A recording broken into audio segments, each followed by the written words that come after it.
A narcissistic relationship is characterized by manipulation and control. A narcissist is someone who will use various manipulative and control tactics just to get their needs met, just to supply themselves while leaving you mentally drained and depleted. They like it so much when you are under their control. But now, what happens when they feel that you are no longer controllable? Will they stay away? Nope. They will not stay away because they can't because when they can't control you, it means you've crushed their fragile ego. And for a narcissist who always loves winning and boasts greatly, you should expect a backlash or a huge reaction from them, especially when they feel that they are losing control over you. Unlike a normal relationship where someone will just retreat with their tails behind the air between their legs, a narcissist will fight back so as to safeguard their fragile ego and win their control and try to win their control back over you. When you are no longer controllable, a narcissist will fight back because they see themselves as more superior with this huge sense of entitlement. They are more like control freaks, and they'll use all the dirty tricks in the book to regain their control over you. And in this video, I'm going to share with you 9 things to expect when the narcissist loses control over you, so that you can be better prepared for what will happen. The first thing a narcissist will do when they feel that you are no longer controllable is they will exert great efforts to suck you back into that relationship. They will intensify their efforts to try to win you back. They may bombard you with messages, phone calls, or emails, just trying to convince you to return to that toxic relationship. They'll even go to the extent of contacting your family or your closest friends to convince you to go back to the relationship. The key communication from this is that they've changed their ways, and you might feel and you might even feel that they really love you. Don't fall for it. It's just part of the game for them. They may intensify their love bombing as they try to regain their control.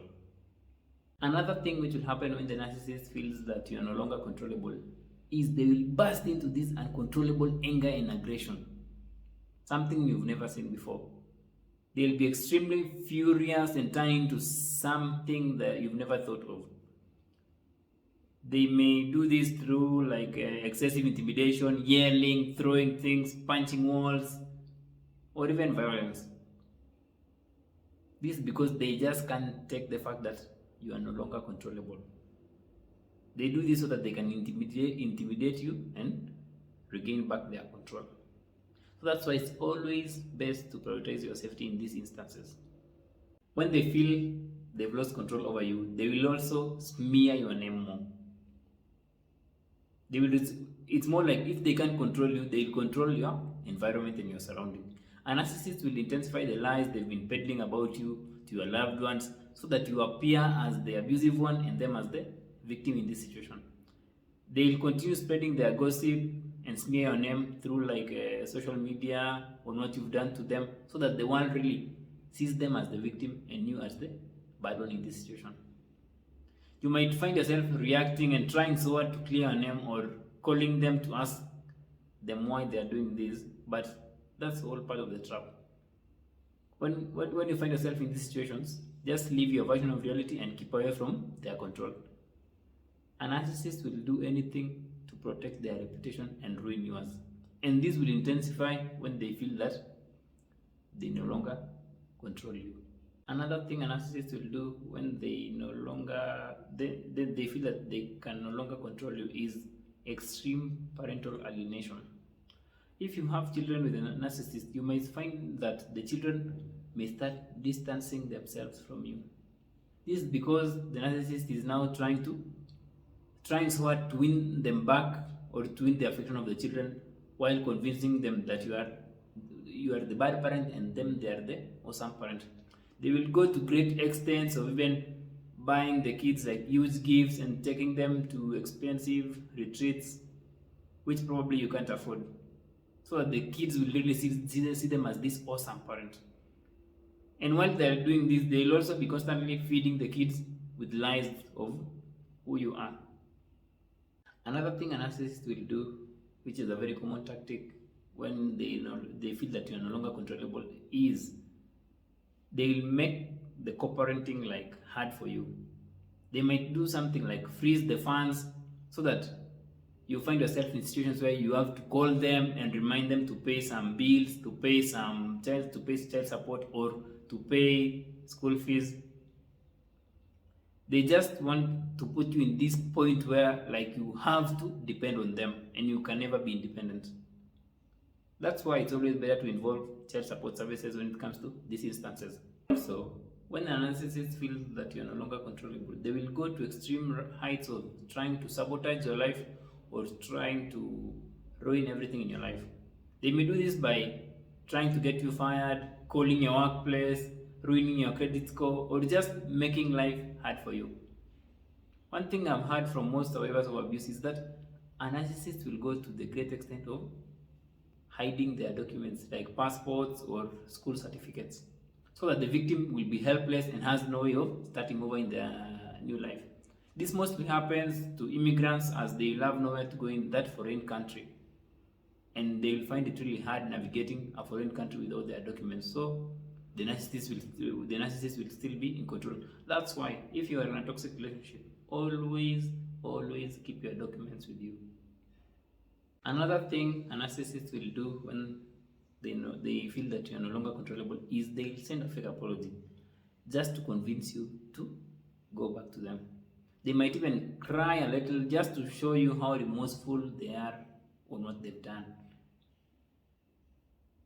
They of course, the thing is, they've probably been saying this apology a couple of times in that relationship, and it's just the same thing. It's nothing different.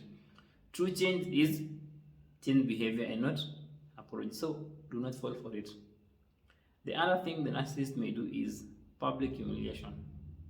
When they feel that you are really uncontrollable, they may threaten to expose your nudes, or they might just shame you or call you names and make a fool out of you in the public. One other thing the narcissist may do to humiliate you is they might spread rumors that you have an STD and that you've infected them with an STD. They may spread this to your co-workers or your friends, so that it really humiliates you to the point that you really feel bad about yourself. The last thing a narcissist will do when they cannot control you is they will ghost you and pull this disappearing act. They will be off your radar completely. They'll even block you on social media. They might even resort to changing their phone numbers so that they cannot hear from you. And this will also make you feel a bit worried because you wanted closure or you wanted to discuss the divorce process or co-parenting. So that's another way to push you to the point that you want to reach out to them. They'll make themselves very scarce. You'll just be hearing about them from friends. Friends will be saying that I saw so and so somewhere, and that's how they just do it so that they can try to get back their control over you. So the key thing is, when a narcissist cannot control you, they will try so hard to regain their control back, because that's what feeds their ego and restores their sense of power. They will, of course, passively or actively try to hook you back into their control by using various manipulative techniques. But as long as you've seen their game of trying to regain the control, it means that you can easily avoid it. Whatever you do, do not go back to what broke you. Work on your healing to the point that you are no longer even bothered with them, with what they do. We all have this capacity to heal as long as you are just committed and deeply passionate about it. And also, it doesn't have to take years to heal as you hear out there. It depends on your own commitment and what you are using to heal. Thank you. That's it from me today.